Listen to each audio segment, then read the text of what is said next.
Au cœur de la chefferie Kassongo, à 45 km de la ville de Lubumbashi, sur la route Kasenga, se dresse la ferme Hugues Kakompe Mbavu, HKM en sigle, un projet ambitieux qui s'inscrit désormais comme un pilier de l'autosuffisance locale.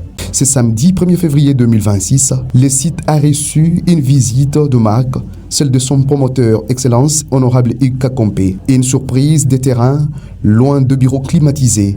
C'est sur le terrain que son Excellence Hugues Kakompe Mbavu a choisi de passer sa journée. Cette visite de supervision s'inscrit dans le cadre du suivi rigoureux des activités agropastorales de la ferme. L'objectif est clair, s'assurer que chaque maillon de la production fonctionne de manière optimale pour répondre aux attentes de la province du Haut-Katanga, voire du pays entier. Au-delà de l'initiative privée, la ferme HKM porte une mission patriotique. En développant ses projets, l'excellence Hugues Kakompe Mbavu répond favorablement à l'appel du chef de l'État, son Excellence, Monsieur le Président de la République, Félix-Antoine Tshisekedi Tshilombo. Convaincu que le développement agricole est la clé de l'émergence, le promoteur a profité de cette occasion pour lancer un appel vibrant à ses pairs. Il les invite à lui emboîter les pas dans ce secteur vital afin de protéger la population contre la pauvreté et l'insécurité alimentaire, tant au niveau provincial que national.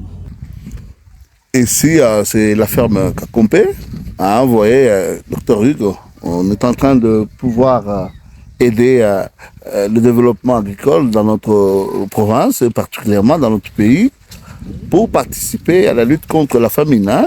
Et ici, vous voyez, ce sont des maïs que nous cultivons sur une étendue de 20 hectares et que nous sommes en train de faire les dosages à l'urée, la deuxième dose, pour voir comment est-ce que ça va se comporter. Mais sinon, déjà, c'est vraiment promettant. Comme vous le voyez, bien que nous avons commencé avec retard.